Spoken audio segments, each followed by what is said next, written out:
What's going on, everybody? We are going to be continuing work on the Dakota. As you guys saw last video, we pretty much got all the pre-turbo exhaust stuff done. Turbo mounted, wastegate on, oil ran to the turbo, and we got to run it with a turbo on it. After the video, I've worked on a few things. We'll get you guys caught up on that, and then we will get into kind of the plan of attack for this video. And my goal is that by the end of this video, this thing will move under its own power. So what we've got, first of all, is intercooler piping. This is pieces of the same kit that I got 3 or 4 years ago. I got a 90, metal 90, silicone 90, straight, and then another metal 90. And then this is a 3" to 2" adapter here. Same on the other side. Straight piece, coupler, long 90. I got a short 90 over there. Adapter, and then of course the Spectre air hat. Not running a blow-off valve for now. I'm not going to be running enough boost to really need one. And this is at least an anti-surge compressor housing, so should be fine. So I might add one later on. I could easily put one somewhere over there, but for right now I'm just going to leave it like this. It's one less thing to fail. I've had issues with the cheaper ones not operating correctly anyway, so it's just easier just to not run one, not worry about the boost leaks, not worry about it not working anyway after going to the effort of putting it in. So we got that done, and I ordered all new front lenses for this thing. So these are eagle eyes, turn signals, and headlights. These are the cheapest ones that you can find on eBay or Amazon. The final thing that I did was we got this downpipe on. So we got this little teardrop piece. This was actually the back half of the 90 that's right there. So now we've got a downpipe on this thing. It sounds loud, as you would expect, but it clears everything pretty nicely. The teardrop looks good hanging out there. We've got plenty of room between everything down there. It gets a little close to the fan right there, so we may have to put a heat wrap on that or move that wire somewhere else. But that's the only thing it's really dangerously close to. Everything else it clears perfectly fine, and it sits in a good position, nice and far away from the tire, and I think it looks pretty cool there. So that is done. So that kind of gets you caught up on everything. Oh, I forgot about this. I made a strap or like a brace to kind of stiffen this Y pipe up a little bit. Bolts the turbo right there, and then it's bolted onto the intake there. It kind of eliminates some of the wobble and stiffens this up a little bit, but it's got just enough flex to it that it doesn't stress anything out. Plan of attack is to get the rest of this downpipe done, and the only thing that needs to be done is I need to run the dump from the wastegate. I'm just going to run it into the downpipe. That prevents me from having to sneak another pipe down this hole here, and I'm not a huge fan of the sound of these. I think they're kind of annoying, so running it into the downpipe will shut it up just a little bit and it won't be as irritating. I need to get an air filter for the turbo, but I don't necessarily have to have one right away. I can drive this thing up to Jegs or something this weekend and get one. Need to put wheel seals on the back of these hubs here, put some fresh grease in them, just get all that kind of dialed in and cleaned up.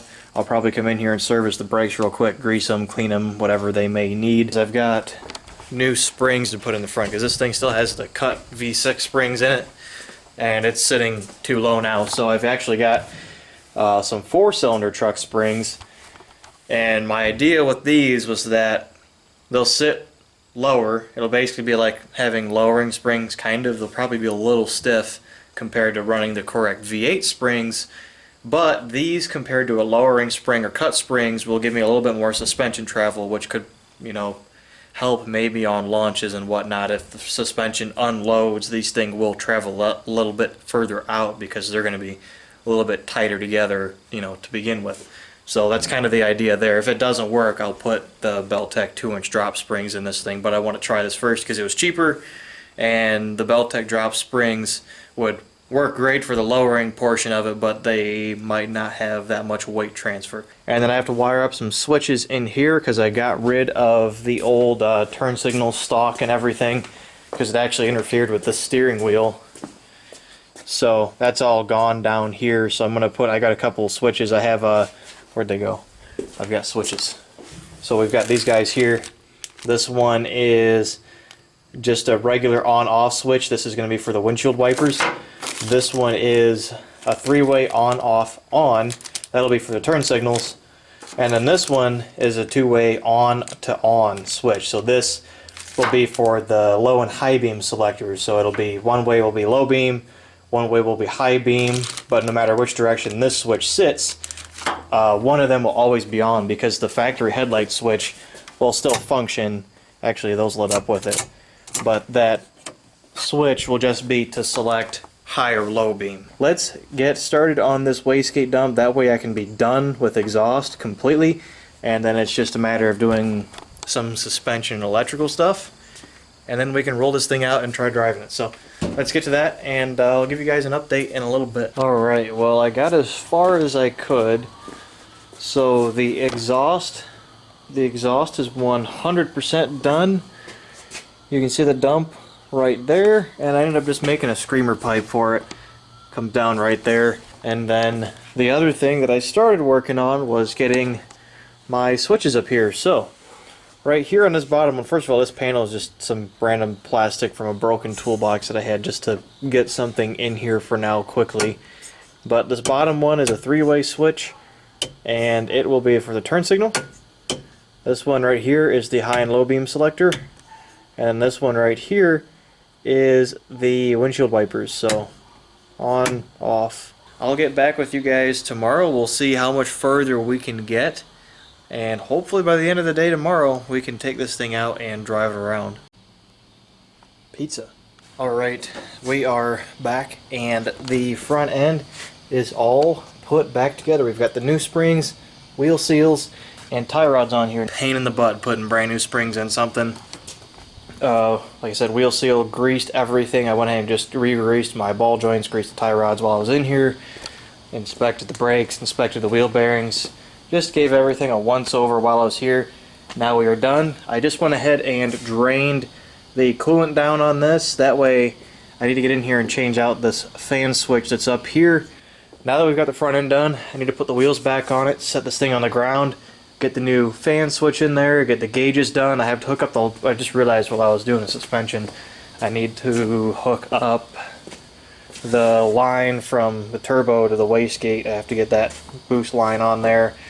And then that's pretty much it. Now it's getting pretty late, and I don't want to be that guy that's out here making a bunch of noise at midnight. So I'm going to get all the work done that needs done on this tonight, and then tomorrow all I have to do is all I want to have to do at least is set the timing on it, get the distributor positioned correctly, get the tune squared away, and roll the thing out of here and try driving it. So it definitely went up a little higher, but it's going to settle overnight, and then after being driven, ride height looks very, very close to being the same front and back. It's a little higher in the front, but that's okay.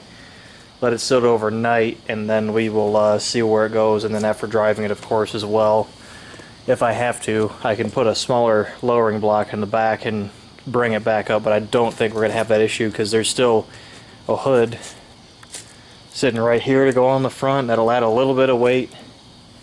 So I think we will be okay, and then of course I will be sitting in it. But let's see, we are sitting the same height on both sides, because that was always an issue when I was cutting the springs. I was ending up with different heights front or left and right. When I get the tow set, probably going to put that boost line on, because if I don't do it right now, I'm going to forget about it. I'll do that, and then probably get that fan switch in there, try to be done under the hood, and then we'll go ahead and get this tachometer in there. I need that because this is what functions as my speedometer. Hey, pizza. And then we'll wait till tomorrow and try to get this tune squared away so I can drive this thing out of here. Alright guys, I am done for today. Technically it is now the next day because it's about 3 in the morning. But I got everything done on this except for setting the timing and doing the tune. Everything else is finished that I have parts for. I will be able to drive it tomorrow. So let's go over the things that I finished. First thing is I got the corner lights in it there. So we've got them. These LEDs look really, really nice. So all the lights are 100% working. We've got the taillights right there, and then if I come up here, they look pink in the camera, at least on the camera screen. I don't know what it's going to look like on the actual video. Come inside, I'll hit the brakes real quick and we'll see them very, very bright. So we've got that, and in here, turn the key on, Got the tachometer is in here, so that's just a digital tachometer. I figured that'd be easier to see than a small gauge that size of the needle. If this thing ends up having too slow of like an update on it, or if it's just not accurate, I'll remove it and get a 2-inch gauge that size. It's or a 2-inch tachometer like that. It just has a needle on it, but I want to try this, see if it works, see if I like it, because I figure this will be easier to read when you're just cruising. You don't have to, stare at it real quick and try to figure out what the needle's pointing at. And then I got the oil pressure gauge in over here as well. That was the new old stock one that I had, that old package of gauges.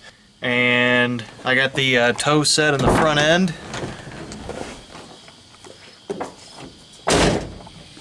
So tires are sitting straight now. Got all the jam nuts locked down. We're all good up here. And then I got the little boost line hooked up, running from the turbo to the wastegate. It clears the tire just fine. It's far enough away from the exhaust.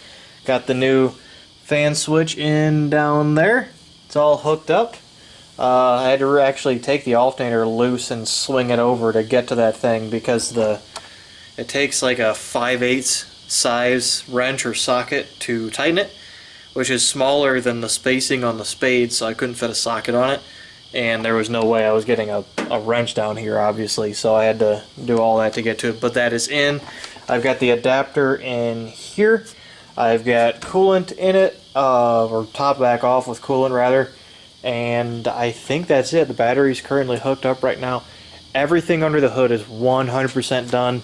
Everything on the exterior is 100% done. I've just got a few gauges to get in this thing. I'm still waiting on a rear bumper. I ordered it a few days ago, so it won't be here till later in the week, but I don't have to have that to get this thing going down the road. Hood's got to go back on it once I'm done poking around down here tomorrow, and that's it. This thing is ready to hit the road. It's been over a year now since this thing got pulled in here and the teardown began. And this will be the first time with this 5.2 liter.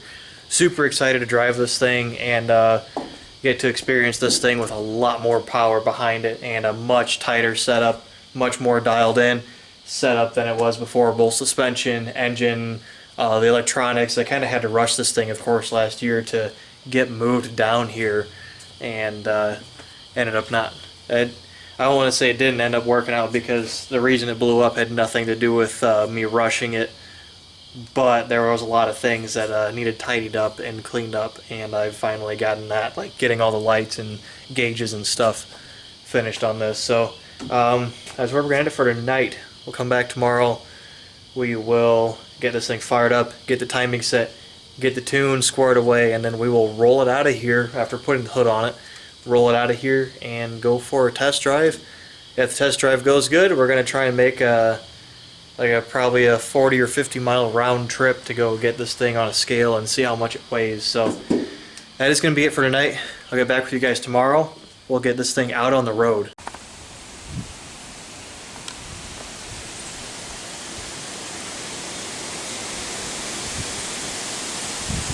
It won't focus on him. He's too tiny. He's itty bitty.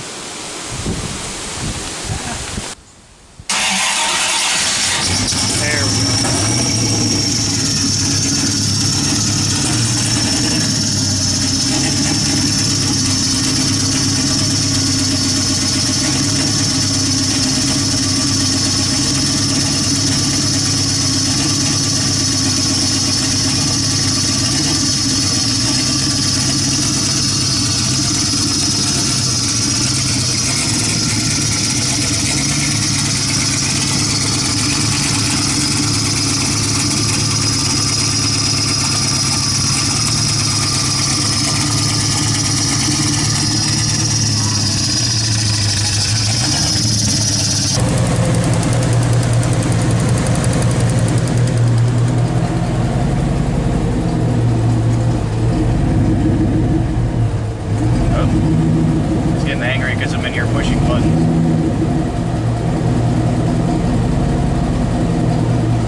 God forbid if I ever have to start this at 0 degrees Fahrenheit,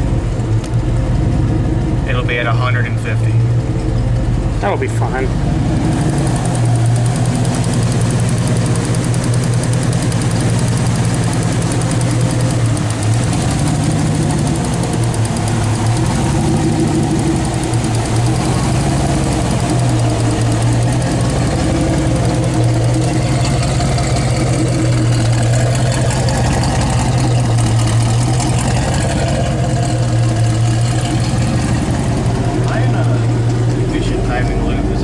happening. It is what's happening.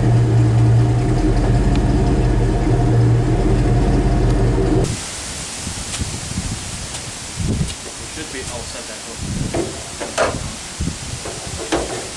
We have to get it back up in there. Will I get internet?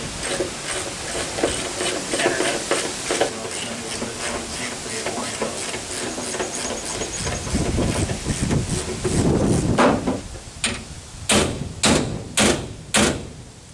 I don't want to overdo it because I'm going to pull it back. Okay, I mean, oh.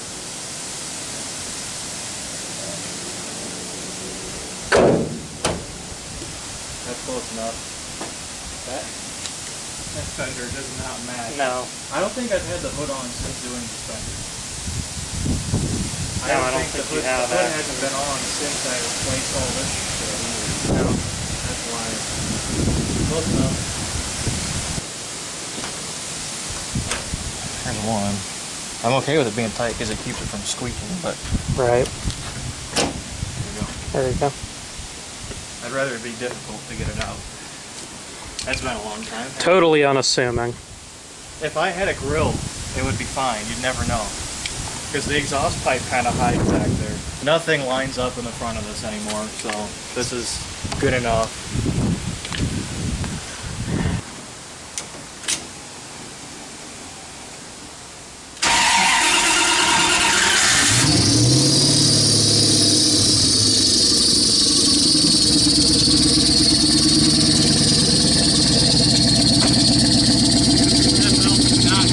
Apart from that, it's not that bad. It runs fine. I think that belt is louder than the truck.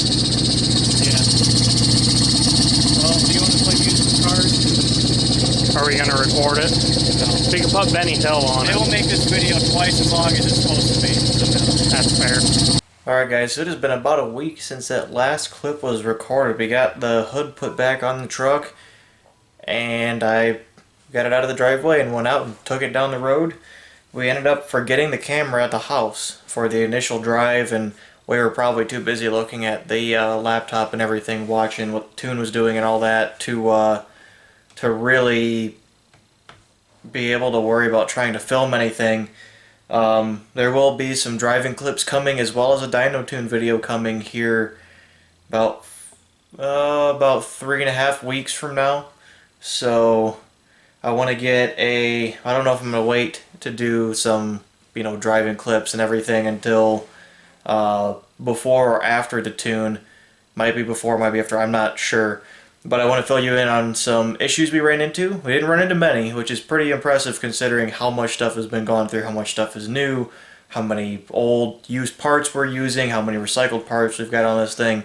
There's a few issues, and there's a few things I've also changed after you guys last saw it. So the truck has a bumper on the back now, which is a huge, huge improvement over the traction problem. The thing spins like crazy, having the weight of that bumper back there. Huge improvement, plus it looks a lot better, not being able to see underneath the truck. So I got that on there. There's an air filter on the turbocharger now, and I think that might be about it. And other than that, I've been tweaking the tune an awful lot, getting that stuff dialed in, and that's pretty much it. And then issues I ran into, one of them I fixed, but issues, first one, it was over boosting like crazy. With the V6, I had just an eBay wastegate with an 8-pound spring in it, and with the turbo, hooked straight up to the lower diaphragm of the wastegate, it would actually end up making about 5 or 6 psi. So my theory was that with a 12-pound spring, it would make maybe 9 or 10, right? It was trying to make like 15 psi. So my solution, first of all, I ordered a new spring to put in. I ordered an 8-pound spring, but it didn't ship until a week after I ordered it. So it's on the way, but it's not here, and I wanted to be able to spend more time getting this thing dialed in and mess with the tune and see what happens at full throttle when it's making all of its power.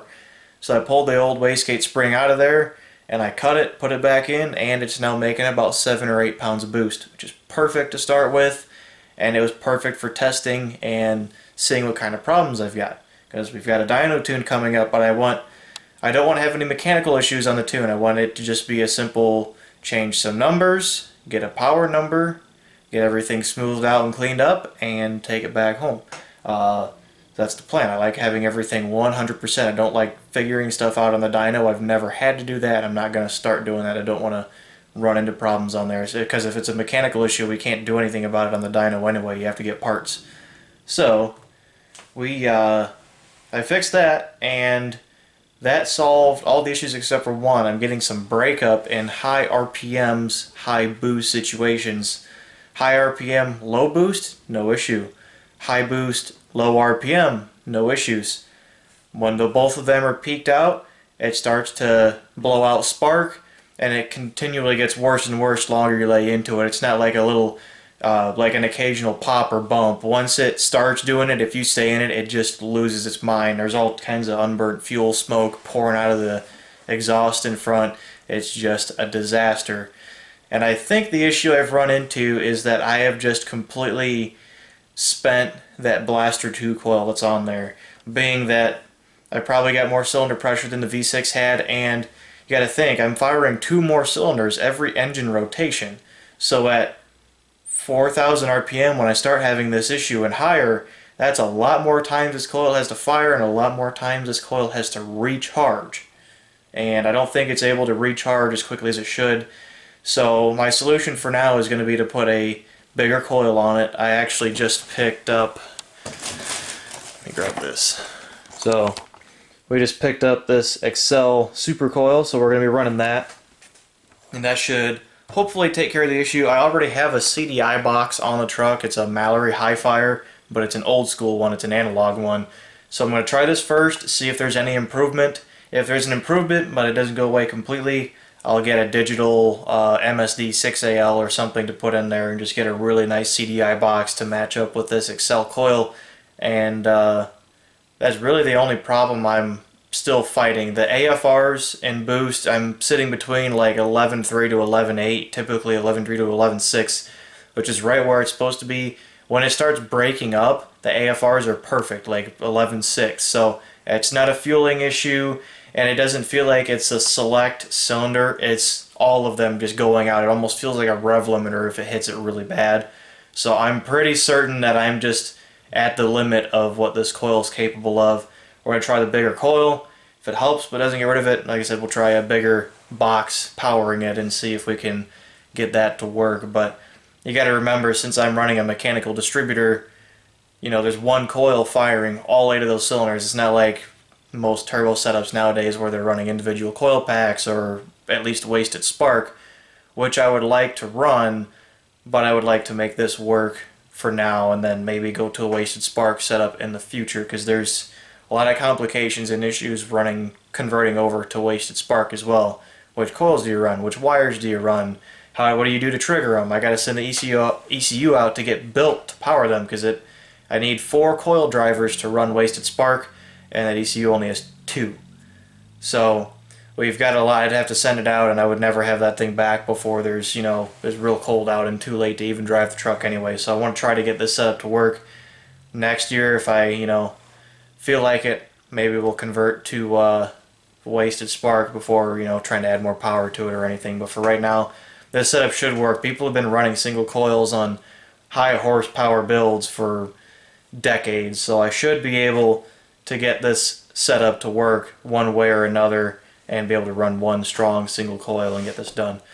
So that's kind of the issues and an overview on what got done to it after the camera got turned off.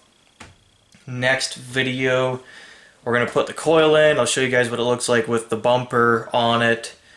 There's really nothing else has changed other than that on the truck itself. That's kind of where we're at. I appreciate you guys watching the video and being here for this. Apologize for kind of the abrupt ending there, but we were trying to get cars moved around, trying to get the truck out, and then sorting out tune issues and that kind of thing. So we forgot the camera at the house, and that was kind of the end of it. I was trying to go meet up with a buddy of mine at a shop to help him fix his car as well.